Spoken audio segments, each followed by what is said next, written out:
మీడియాతో మాట్లాడుతున్నారు. లైవ్ లో చూద్దాం. నేరస్తులకే అండగా ఉంటూ మహిళా వ్యతిరేకిగా ముందుకు వెళ్తూనే ఉంది. మొన్న కూడా అసెంబ్లీ సాక్షిగా మన రిషితేశ్వరి గారి విషయం సంచలనం రేపిన ఆ ఇష్యూలో ఆ అమ్మాయి మరణానికి బాబురావే కారణం అని చెప్పి ఆ తల్లిదండ్రులు కొన్ని వందల సార్లు చెప్తున్నా ఆ బాబురావు పేరు అంటేనే ఎందుకు తెలుగుదేశం పార్టీకి ఆ నాయకులకి ఉలికిపాటు నాకైతే అర్థం కావట్లేదు. అసెంబ్లీ సాక్షిగా ధూళిపాల నరేంద్ర గారు కానివ్వండి, అలాగే మంత్రి గంటా గారు కానివ్వండి, ఏ విధంగా ఆ ఇష్యూని డైవర్ట్ చేయాలి అని విధంగా నాకు వాళ్ళ తండ్రి థ్యాంక్స్ చెప్పారు. చాలా చక్కగా మేము విచారిస్తున్నామని చెప్తున్నారు. ఎక్కడైనా ఒక ఆడపిల్లను పోగొట్టుకున్న తండ్రి ఎవరికైనా థ్యాంక్స్ చెప్పడం మనం చూసామా అని నేను అడుగుతున్నా. ఈరోజు మీరు ఏదైతే థ్యాంక్స్ చెప్పారని చెప్పారో ఆ నెక్స్ట్ డేనే మీకు సీఎం గారికి ఒక లేఖ రాయటం జరిగింది ఆ తండ్రి. ఇదొక సమస్యగా చూడండి, పొలిటికల్గా చూడొద్దండి. నా కూతురికి అన్యాయం జరిగింది, ఇలాంటి అన్యాయం ఆ కాలేజీలో ఇంకో అమ్మాయికి జరగకూడదు, నా కూతురు మరణానికి బాబురావే కారణమని ఎన్ని పాయింట్స్ పెట్టి మరి ఆయన చెప్పడం జరిగింది. ఎలా అమ్మాయిని ర్యాగింగ్లకి గురి చేస్తుంటే మరి ఆ ప్రిన్సిపాల్కి చెప్పినా కూడా పట్టించుకోకపోవటం, హాయ్లాండ్లో ఏదైతే ఫ్రెషర్స్ పార్టీ పెట్టారో దాంట్లోకి ఏ టీచర్స్ని రానికుండా కేవలం ప్రిన్సిపాల్ గారు రావటం, ఎవరైతే ఆ అమ్మాయిని లైంగిక వేధింపులకు గురి చేశాడో ఆ అబ్బాయితోనే ఆ అమ్మాయికి అవార్డు ఇప్పించి ప్రిన్సిపల్ సాక్షిగానే ఆ అమ్మాయి మీద వేధింపులు చేయటం, అలాగే ఆ అమ్మాయి మధ్యాహ్నం మరణిస్తే రాత్రి వాళ్ళ తల్లిదండ్రులు వచ్చి పోలీస్ కేసు ఇచ్చేంత వరకు ఆ యూనివర్సిటీ నుంచి ఎటువంటి కేసు కూడా కంప్లైంట్ కానీ ఇవ్వకుండా పోవటం. ఆ తర్వాత మీరు చూస్తే ఆ అమ్మాయి చనిపోయింది అని తెలిస్తే వార్డెన్ కన్నా ముందు ప్రిన్సిపల్ గారే వచ్చి కనీసం పోలీసులకి ఇన్ఫార్మ్ చేయకుండా ఆ డెడ్ బాడీని ఎలా ప్రభుత్వ ఆసుపత్రికి తరలించారు, ఆ రూమ్లో ఉన్న సాక్ష్యాధారాలు ఎలా మాయం చేశాడు అన్నీ కూడా కూలంకషంగా ఇవ్వటం జరిగింది. అలాగే డేవిడ్ రాజు గారు ఏదైతే ఆర్కిటెక్చర్ కళాశాల ఫ్యాకల్టీ ఇచ్చారో దాని మీద సమగ్ర విచారణ జరిగితే బాబురావు గారి క్యారెక్టర్ గురించి బయటపడుతుంది. అతని వల్ల ఇంకా ఎంతమంది అమ్మాయిలు కుమిలిపోతున్నారో తెలిసే అవకాశం ఉంది. సో ఇలాంటి వాడిని శిక్షించాలి, ఇలాంటి వాడిని శిక్షించకుండా హడావిడిగా ఛార్జ్ షీట్ ఫైల్ చేయబోతున్నారు అని చెప్పి మళ్ళీ నిన్న కలెక్టర్ గారిని ఎస్పీ గారిని కలిసి ఆ తండ్రి చెప్పులు అరిగేలాగా తిరుగుతూ ప్రతి ఒక్కరిని కూడా కోరుతుంటే ఈ ప్రభుత్వం నేరస్తుని వెనకేసుకొచ్చే విధంగా బాబురావుని ఆ ఛార్జ్ షీట్లో చేర్చకుండా ఛార్జ్ షీట్ తొందరగా మరి పూర్తి చేసేసి బాబురావుని తప్పించే పద్ధతిలో మరి తెలుగుదేశం పార్టీ అధినాయకుడు కానీ మంత్రులు కానీ ఎమ్మెల్యేలు కానీ ప్రయత్నిస్తున్న తీరు ఆ నాగార్జున యూనివర్సిటీలో కులాల కుంపటిగా ఉన్న యూనివర్సిటీలో ఏ కులానికి వాళ్ళు ప్రాతినిధ్యం వహిస్తున్నారు, ఏ కుల నేరస్తులకు వాళ్ళు సపోర్టివ్గా ఉన్నారో ప్రజలందరూ కూడా గమనిస్తున్నారు. ఈరోజు మేము ఒకటే అడుగుతున్నాం. డీజీపీ రాయుడు గారు కూడా నిన్న చిత్తూరు జిల్లాలో ఎవరో ఒక ప్రెస్ అడిగిన దానికి ఎక్కడా కూడా బాబురావు గారిని అరెస్ట్ చేసే విధంగా సాక్ష్యాలు దొరకలేదు అంటున్నారు. సాక్ష్యాలు ఎవరు తీసుకొచ్చిస్తారయ్యా? పోలీసులే కదా ఎంక్వైరీ చేయాలి. ఇన్ని ఇష్యూస్ వాళ్ళ తల్లిదండ్రులు, ఫ్యాకల్టీసు, పిల్లలు అందరూ ఇచ్చినా కూడా ఇంతవరకు అతన్ని అరెస్ట్ చేసి ఇన్వెస్టిగేషన్ చేయకుండా సాక్ష్యాలు లేవంటాం బాధాకరం. అదే కాకుండా ఏదైతే సుబ్రహ్మణ్యం కమిటీని మీరు వేశారో ఆ కమిటీ ఇచ్చిన నివేదిక ఏదైతే గంటా గారు ప్రెస్కి ఇచ్చారో ఆ 2 పేపర్లలోనే క్లియర్గా ఉంది. బాబురావు గారిని ఇన్వెస్టిగేట్ చేయండి. ఏ విధంగా అయితే మరి యాంటీ ర్యాగింగ్ చట్టం 1997 ప్రకారం, అలాగే నిర్భయ చట్టం ప్రకారం, అలాగే సెక్షువల్ హెరాస్మెంట్ 3 సెక్షన్స్ ప్రకారం అతన్ని ఇన్వెస్టిగేట్ చేయమని క్లియర్ కట్గా ఇచ్చినా కూడా ఎటువంటి చర్య కూడా చేపట్టలేదు.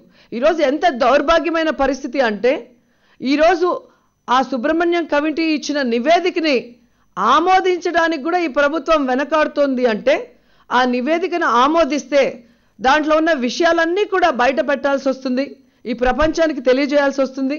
అలాగే బాబురావు గారిని అరెస్ట్ చేసి ఈ 3 సెక్షన్ల మీద ఇన్వెస్టిగేట్ చేయాల్సి వస్తుందని ఇంతవరకు ఆ కమిటీ నివేదికని మరి ఆమోదించకపోవటం అనేది కూడా మనం అందరం కూడా గమనించాల్సిన విషయం. ఈరోజు ఒక్క రిషితేశ్వరే కాదు, ఇలాగే ఎంతమంది ఆడపిల్లలు చనిపోతున్నారో మనం చూస్తున్నాం. ఈరోజు గంటా గారు చెప్తారు మేమైతే ఫుల్గా యాంటీ ర్యాగింగ్ స్క్వాడ్లు కమిటీలు వేసేసామంటున్నారు. 13 జిల్లాల్లో ఎక్కడా కూడా ఇంతవరకు వేయలేదు. కేవలం రిషితేశ్వర్ విషయం జరిగిందని నాగార్జున యూనివర్సిటీలో వేశామని మొన్న అసెంబ్లీలో చెప్పారే, మరి ఈ ఇన్సిడెంట్ తర్వాత కూడా ఇంకా 2 ఇన్సిడెంట్లు కేసులు ఫైల్ అయ్యటం మీ అందరికీ కూడా తెలుసు. ఎంఎస్సి బాటనీకి సంబంధించిన ఒక అమ్మాయి, అలాగే ఇంకో అమ్మాయి కూడా కంప్లైంట్ చేయటం జరిగింది తమ మీద సెక్షువల్ హెరాస్మెంట్ చేస్తున్నారు అని. సో ఈ ప్రభుత్వం ఎటువైపు వెళ్తుందో చెప్పాల్సిన అవసరం ఉంది. కేవలం రిషితేశ్వరి కాకుండా నారాయణ కాలేజ్లో ఈరోజు వీళ్ళు అధికారంలోకి వచ్చిన తర్వాత 11 మంది విద్యార్థులు ఆత్మహత్యలు చేసుకున్నారు అంటే మరి నారాయణ కాలేజ్కి ఎవరు అండగా ఉన్నారు? చంద్రబాబు నాయుడు తన ఎన్నికలకి సపోర్ట్ చేశారని నారాయణ వెనక్కేసుకొస్తున్నాడు. ఈరోజు ఆ కాలేజీలో చనిపోయిన 11 మంది మీద విచారణ జరిపించడానికి తన వియ్యంకుడు అని భయపడి గంటా గారు ఆయన్ని వెనకేసుకు రావటం నిజం కాదా అని నేను అడుగుతున్నాను. ఈరోజు జగన్ గారు కడపలో ఉన్నప్పుడు జరిగిన ఇన్సిడెంట్ అది. తను అక్కడికి వెళ్ళి ఆ పరిస్థితులు చూసి ఆ అమ్మాయిల ఆత్మహత్య కాదు, అమ్మాయిల మీద దెబ్బలున్నాయి, వాటి మీద మళ్ళీ కూడా పోస్ట్ మార్టం చేయాలి, రీపోస్ట్ మార్టం అని చెప్తే పోలీసులు దగ్గరుండి మళ్ళీ శవాన్ని పూడిస్తే ఎక్కడ రీపోస్ట్ మార్టం చేస్తామో తప్పులు బయటికి తీస్తారు అని దగ్గరుండి పోలీసులు ఆ పిల్లల ఇద్దరి శవాల్ని కూడా కాల్పించారు అంటే ఒకసారి మనం అందరం కూడా ఆలోచించాలి. ఎందుకంటే పెళ్లి కాని అమ్మాయిల్ని ఎవరు కూడా కాల్చరు, పూడ్చటమే జరుగుతుంది. కానీ ఇక్కడ నిజాలు బయటపడతాయన్న ఒక కారణంతో పోలీసులు ఎంత ఉత్సాహంగా పనిచేస్తున్నారో మనం గమనించాల్సిన అవసరం ఉంది. ఎందుకంటే ఒకే రూమ్లో 2 అమ్మాయిలు చనిపోయారు అంటే ఎంత బాధాకరమైన విషయం. ఆ కాలేజీలో ఎలాంటి పరిస్థితులు ఉన్నాయో ఒకసారి మనం అందరం కూడా గమనించాల్సిన అవసరం ఉంది. అలాంటి నారాయణ కాలేజ్ మీద ఆ 11 చావల మీద కూడా విచారణ జరిపించాలి. సమగ్ర నివేదికతో తప్పు చేసిన వాళ్ళని అరెస్ట్ చేయాలి. అలాగే ఏవైతే ఇలాంటి తప్పులు కంటిన్యూస్గా జరుగుతున్నాయో అలాంటి నారాయణ కాలేజీలకి ఇచ్చిన లైసెన్స్ను కూడా రద్దు చేయాలని వైఎస్ఆర్ కాంగ్రెస్ పార్టీ తరఫున మేము డిమాండ్ చేస్తున్నాం. ఎందుకంటే ఇంతవరకు 2 అమ్మాయిల చావు మీద వేసిన త్రిసభ్య కమిటీ నివేదిక బయటికి రాలేదు. రిషితేశ్వరి కోసం వేసిన కమిటీ నివేదిక బయటికి రాలేదు. పుష్కరాల్లో మహిళలు చనిపోతే ఆ నివేదిక ఇంతవరకు బయటికి రాలేదు. వనజాక్షి గారిని ఏదైతే చింతమనేని గారు కొట్టారో దాని మీద వేసిన కమిటీని పొడిగించుకుంటూ టైం పోతున్నారు, కానీ ఎక్కడా కూడా ఇన్వెస్టిగేషన్ చేయలేదు. ఆ నివేదిక కూడా బయటకు పెట్టకపోవడం చూస్తుంటే ఈ ప్రభుత్వానికి మహిళలంటే ఎంత చులకన, మహిళలంటే ఎంత వివక్షతో అర్థమవుతుంది. ఖచ్చితంగా మహిళలందరూ కూడా ఏకమై ఎక్కడికక్కడ వాళ్ళ నియోజకవర్గాల్లో ఎమ్మెల్యేలను కానీ ఎంపీలని కానీ మంత్రులు పర్యటిస్తే వాళ్ళని నిలదీసి మహిళలుగా మనకు న్యాయం చేసేంత వరకు కూడా పోరాడాలని అందరికీ కూడా పిలిపిస్తున్నాను. ఎందుకంటే ఇది ఒక చావు కాదు, కంటిన్యూస్గా ప్రతిరోజు కూడా పేపర్ తెరుస్తుంటే ఎప్పుడు ఎవరు చనిపోతారో, ఏ విధంగా చనిపోతారో, అసలు రక్షణ అనేది మామూలు వాళ్ళ నుంచి, అఫీషియల్స్ నుంచి, ఎమ్మెల్యేల నుంచి, స్టూడెంట్స్ వరకు కూడా లేకపోతే ప్రభుత్వం అనేది ఎందుకు, ఈ పోలీస్ వ్యవస్థ అనేది ఎందుకు? సో ఖచ్చితంగా వైఎస్ఆర్ కాంగ్రెస్ పార్టీ తరఫున జగన్ గారి అడుగుజాడలో ఏ అమ్మాయికి అన్యాయం జరిగినా కూడా మేము పోరాడుతూనే ఉంటాం. ఈ పోరాటంలో ప్రజా సంఘాలు, మహిళా సంఘాలు కూడా మాకు మద్దతు తెలియజేయాలి. అలాగే ఈ రిషితేశ్వరి ఇష్యూలో ఏదైతే ఆ తల్లిదండ్రులు కోరుకున్నారో ఆ విధంగా సమగ్ర విచారణ జరగాలి. సుబ్రహ్మణ్యం కమిటీ నివేదికని ప్రభుత్వం ఆమోదించి మరి బాబురావు గారి మీద 3 ఏవైతే సెక్షన్స్ ఉన్నాయో వాటి ప్రకారం మరి ఎంక్వైరీ చేసి అతన్ని శిక్షించాలి. అలాగే నారాయణ కాలేజీలు ఏవైతే కంటిన్యూస్గా ఆత్మహత్యలు జరుగుతున్నాయో మరి పిల్లల హత్య, ఆత్మహత్య తెలియని విధంగా అన్నీ కూడా దాచిపెడుతున్నారు, కొన్ని మాత్రమే బయట వస్తున్నాయి. సో ఇలాంటి పిల్లల్ని బలికొంటున్న ఆ కాలేజీల లైసెన్సులు కూడా రద్దు చేయాలని డిమాండ్ చేస్తున్నాం.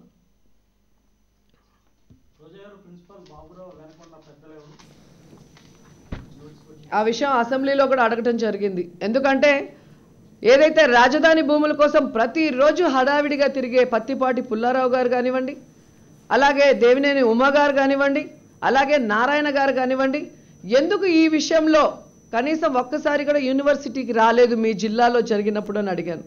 అలాగే అసెంబ్లీలో అవసరమున్నా అవసరం లేకపోయినా ప్రతి ఇష్యూకి నేనున్నాను అని లేసే ధూళిపాల నరేంద్ర గారు తన సొంత నియోజకవర్గంలో ఒక అమ్మాయి ఆత్మహత్య చేసుకుంటే కనీసం దాని వెనుకున్న పరిస్థితులు ఏంటని తెలుసుకోకుండా ఆ యూనివర్సిటీకి రాకుండా పోతున్నారు అంటే ఆ బాబురావు గారు వెనక ఎవరున్నారో అందరూ గమనించాలి.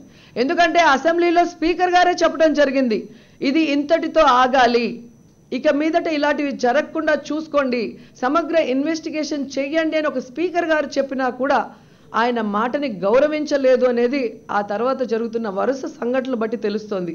ఏదైతే వాళ్ళ తల్లిదండ్రులు మాకు మరి సర్టిఫికేట్ ఇచ్చారు, మా అంత సూపర్గా ఎవరు పని చేయలేదని గంటా గారు చెప్పారో, అదే రోజు సాయంత్రం ముఖ్యమంత్రి గారికి ఆ తల్లిదండ్రులు ఒక లెటర్ రాశారు. ఈ బాబురావుని కాపాడటం కోసం ఈ ప్రభుత్వంలో ఉన్న పెద్దలు ప్రయత్నిస్తున్నారు. సో నా బిడ్డని నేను కోల్పోయినటువంటి విధంగా ఏ తల్లిదండ్రులు వాళ్ళ బిడ్డని కోల్పోయి ఈ విధంగా కాళ్ళు అరిగేలాగా పోలీస్ స్టేషన్ల చుట్టూ, ప్రభుత్వ ఎమ్మెల్యేల చుట్టూ, మినిస్టర్ల చుట్టూ తిరిగే పరిస్థితి రానివ్వద్దు అని చెబుతోంది అంటే దాంట్లో ఎవరెవరు ఉన్నారో మీరే ఆలోచించుకోవాల్సిన అవసరం ఉంది.